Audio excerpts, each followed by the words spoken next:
상상해 보십시오, 청취자 여러분. 한 기업이 현재의 경제 상황을 보면서 이렇게 말합니다. 시장 상황이 심상치 않네요. 올해 재무 목표치와 가이던스를 낮춰야겠습니다. 네, 보통 기업들이 몸을 사릴 때 흔히 하는 말이죠. 그렇죠.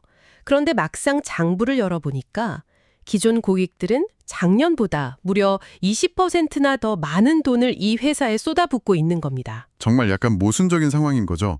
밖으로는 몸을 사리면서 재무 목표를 보수적으로 잡고 있는데 실제 고객들은 예산을 줄이기는커녕 오히려 더 많은 자본을 이 플랫폼에 집중하고 있으니까요. 맞아요. 경제가 얼어붙는다는 우려 속에서도 고객들이 지갑을 활짝 여는 헬스케어 기술 기업, 오늘 저희가 파헤칠 주제가 바로 이 기이한 역설입니다. 오늘의 심층 분석에서 다룰 자료는 미국의 한 거대한 의료 기술 및 디지털 제약 마케팅 기업이 최근 발표한 2025년 4분기 실적 발표 질의응답 스크립트입니다. 네, 기업 실적 발표 스크립트라고 하면 보통 재무제표나 막 복잡한 숫자만 가득한 딱딱한 문서를 떠올리실 텐데요.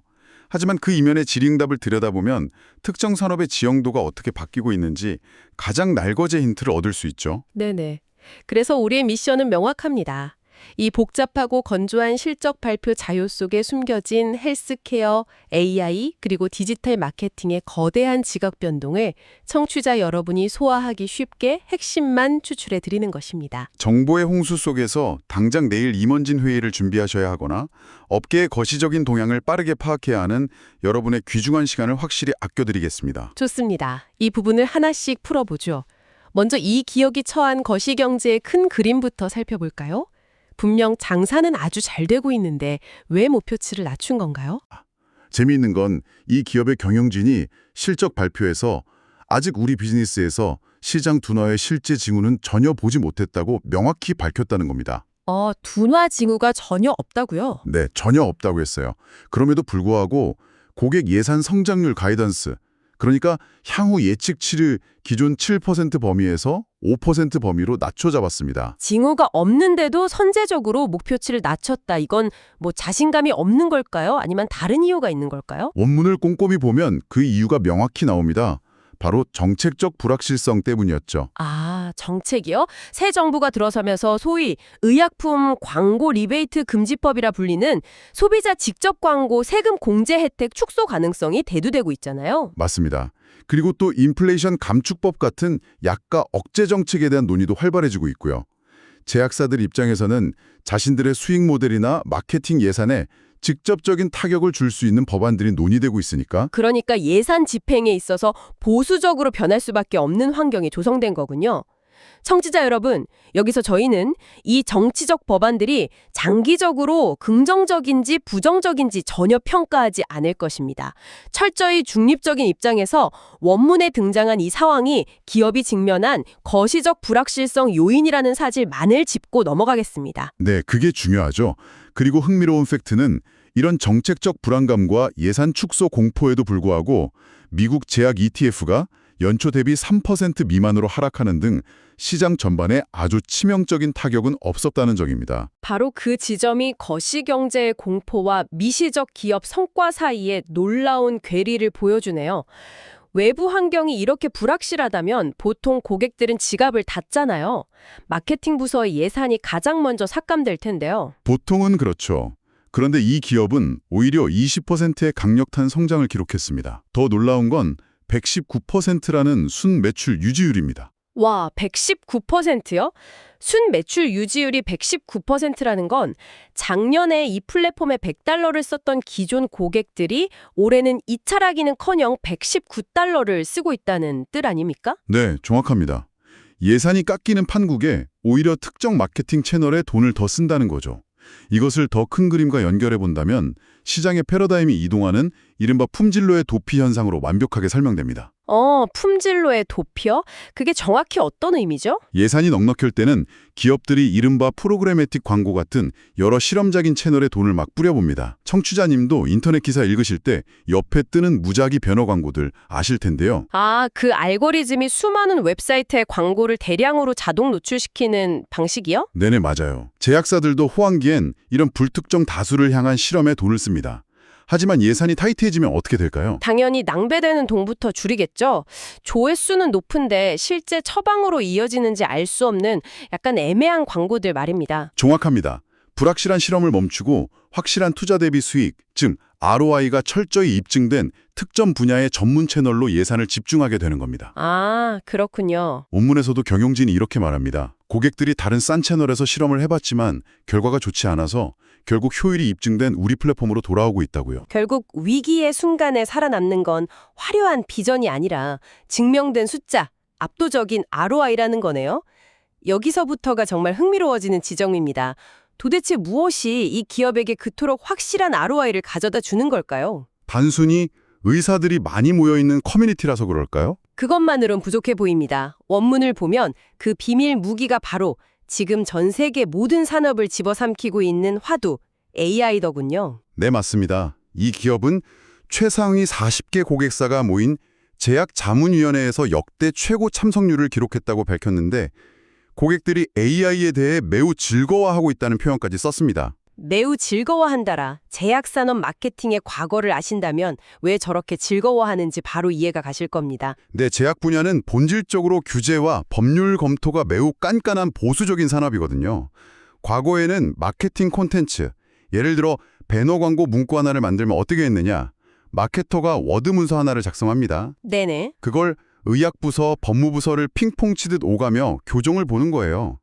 단어 하나 수정하고 다시 승인받고 엄청나게 느리고 고통스러운 과정을 거쳐야 했습니다. 어휴, 듣기만 해도 숨이 턱 막히네요.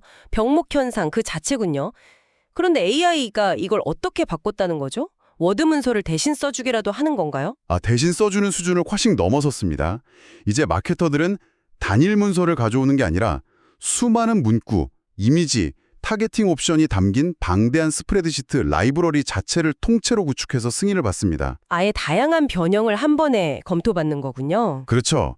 그런 다음 이 회사의 AI가 그 수많은 승인된 조합 중에서 실시간으로 최적의 콘텐츠를 선택해 타겟 의사에게 보여줍니다. 와, 그러니까 A 의사에게는 임상 논문 위주의 이메일 제목이, B 의사에게는 환자 복약지도 위주의 짧은 메시지가 잘 먹힌다는 걸 AI가 판단하고 실시간으로 조합한다는 거네요? 네, 그렇게 결과를 극대화하는 겁니다. 잠깐만요. 여기서 제가 딴지를 좀 걸어보겠습니다.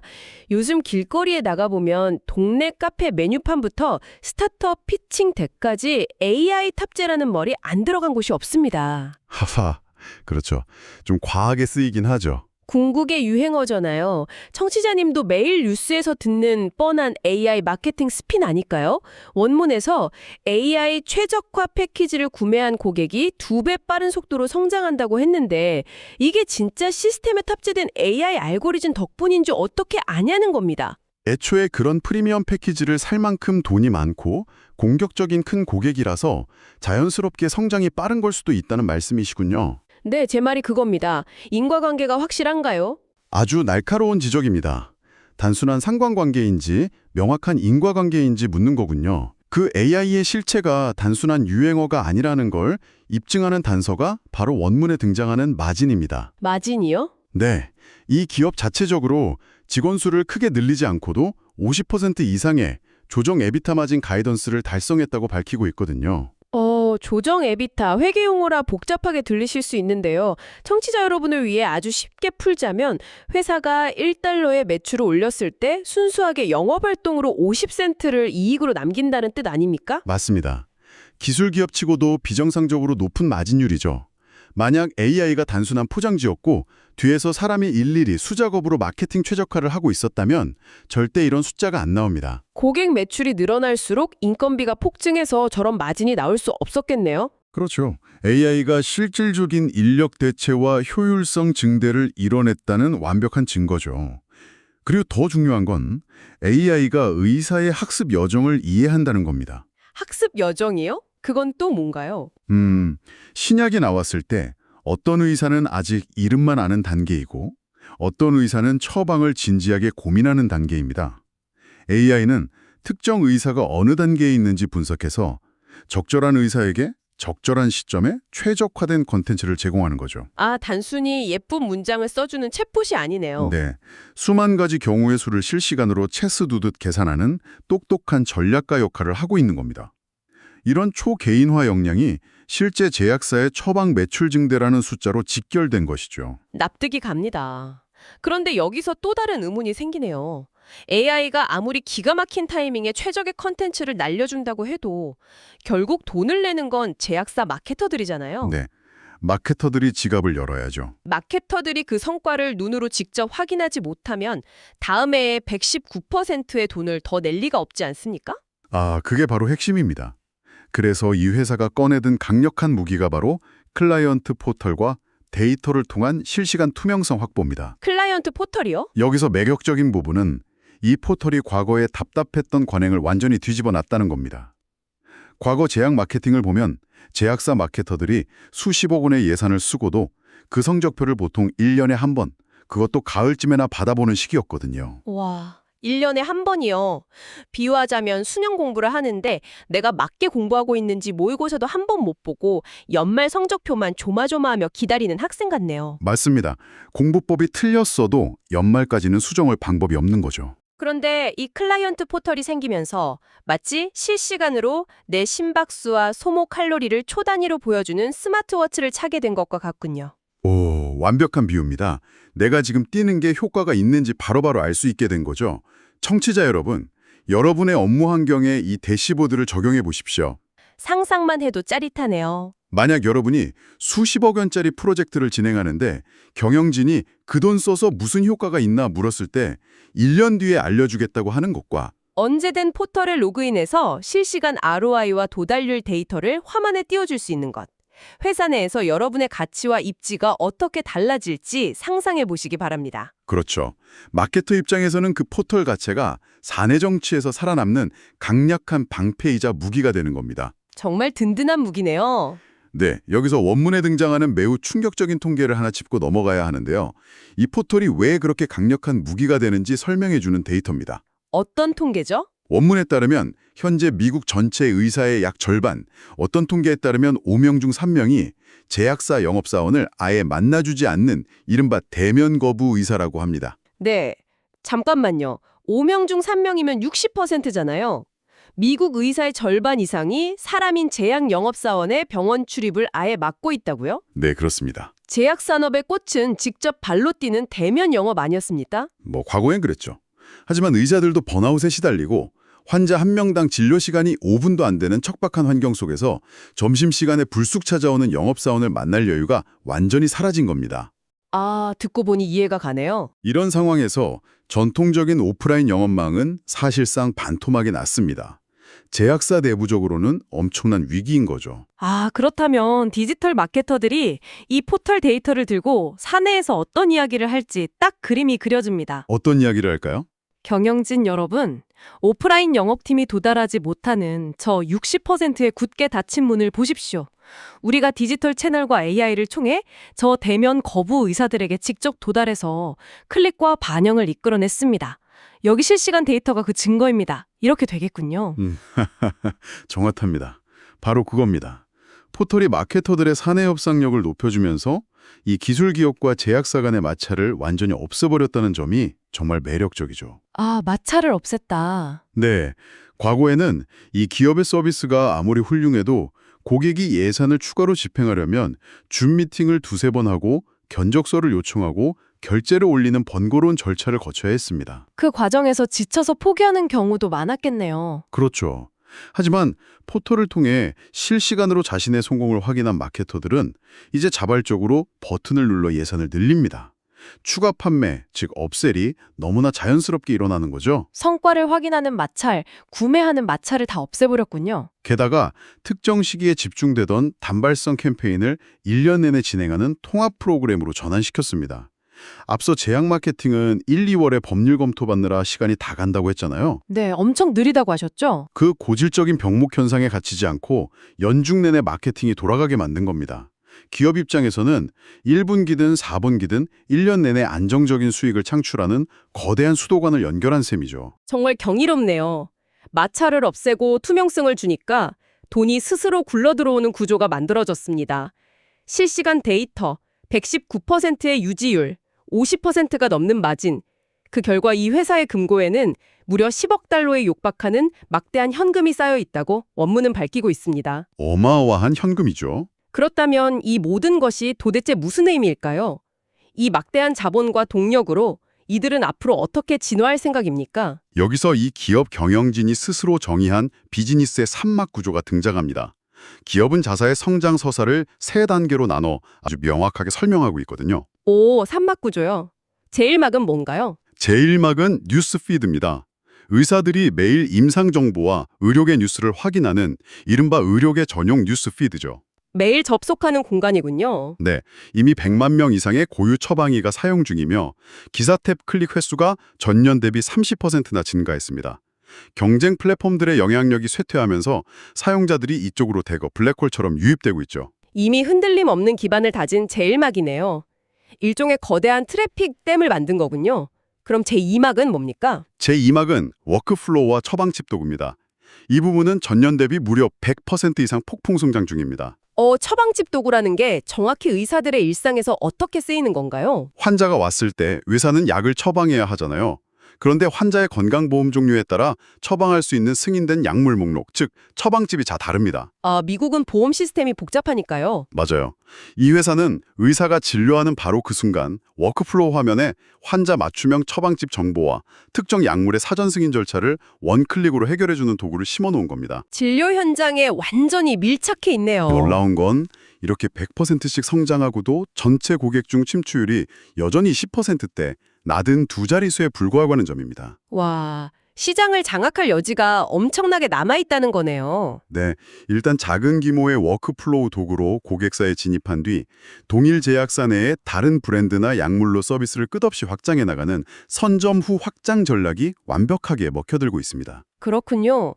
그럼 마지막 제3막은요? 마지막 제3막은 아직 구체적인 시기는 명시하지 않았지만 앞서 우리가 논의했던 AI와 닥스 GPT 같은 생성형 모델을 통한 본격적인 수익화 단계가 될 것이라고 예고했습니다. 제2막 워크플로우 쪽이 100%씩 성장하고 아직 침투율도 낮다면 그야말로 엄청난 금광을 발견한 셈이네요.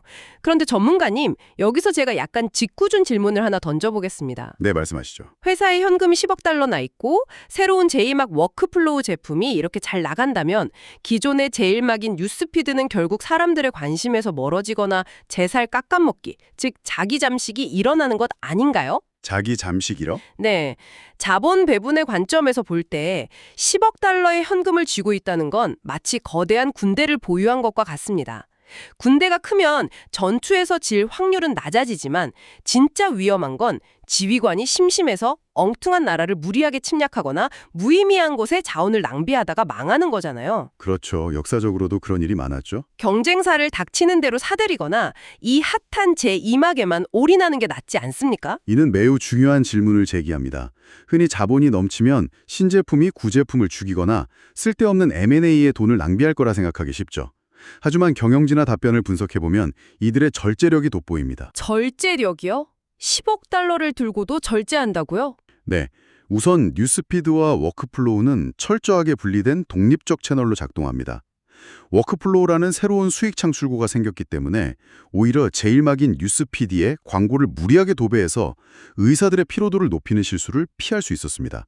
억지로 광고를 늘리지 않아도 돈 벌 곳이 생겼으니 플랫폼의 순수성은 더 유지된다. 바로 그겁니다. 두 제품이 제살 깎아먹기가 아니라 완벽한 상호보완적 시너지를 내는 거죠. 그리고 M&A에 관한 통찰도 핵심인데요. 10억 달러가 있다고 해서 덩치를 키우기 위해 아무 기업이나 사들이는 우를 범하지 않고 있습니다. 오, 철저하게 가치 중심으로 평가하나 보군요. 네, 그들은 자신들의 내부 R&D팀, 즉 의료 분야를 전담하는 거대한 엔지니어 그룹의 역량을 굳게 믿고 있습니다. 외부 기업을 인수할 때도 단순히 매출을 더하기 위해서가 아니라 진정으로 자사 플랫폼에 맞는 기술인지 면밀하게 따지죠. 그렇군요. 거시경제의 불확실성이 높은 시기일수록 돈이 많다고 막 억지로 무리수를 두지 않는 이 절제된 R&D 문화가 기업을 방어하는 가장 강력한 보호막 역할을 하고 있는 것입니다. 거대한 군대를 가졌음에도 극도로 규율이 잡혀 있다는 거군요. 정말 무서운 경쟁력입니다.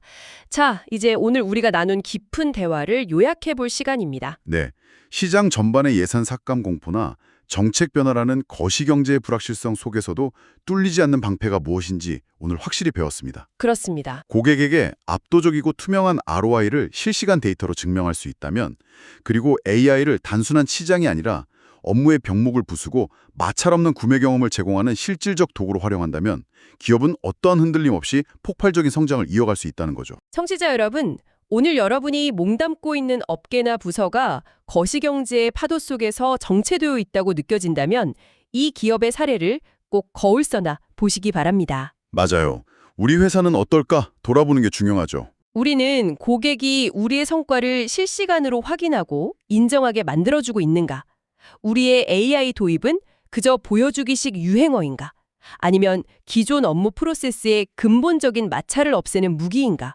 이렇게 한 번쯤 날카롭게 질문해 보셨으면 좋겠습니다. 데이터의 투명성과 기술의 본질적 활용이 결국 조직 내의 권력을 이동시키고 불황 속에서도 성장을 견인한다는 사실을 절대 잊지 마시기 바랍니다. 자, 여기서 마지막으로 청취자 여러분이 곰곰이 생각해 보실 만한 도발적인 주제를 하나 던지며 마무리하겠습니다. 네, 기대되네요. 오늘 우리는 AI가 제약 마케팅 컨텐츠를 수만 가지 경우의 수로 분석해 실시간으로 최적화하고 절반 이상의 의사들이 사람인 영업사원을 아예 만나주지 않는 시대가 이미 도래했음을 확인했습니다. 그렇다면 질문해 봅니다. 네, 알고리즘이 완벽에 가깝게 의사의 취향과 패턴을 분석해내는 이 미래의 의료 현장에서 인간의 생명과 직결된 신약에 대한 인간적인 신뢰와 윤리적 설득이라는 본질은 도대체 누가 혹은 무엇이 담당하게 될까요? 정말 무거운 질문이네요. 효율성이 극대화된 끝에 남겨진 인간의 역할과 신뢰의 본질을 묻는 아주 깊이 있는 화두입니다. 기술이 모든 마찰을 없애고 완벽해질수록 의사와 환자, 그리고 제약산업 사이에 끈끈했던 인간적 교감은 과연 어떤 낯선 형태로 변모하게 될지 각자 상상해 보시기 바랍니다. 네, 꼭 한 번쯤 고민해 볼 만한 문제네요. 세상을 꿰뚫어 보는 새로운 통찰로 여러분의 귀중한 시간을 아껴드리러 돌아오겠습니다. 함께해 주신 청취자 여러분 감사합니다.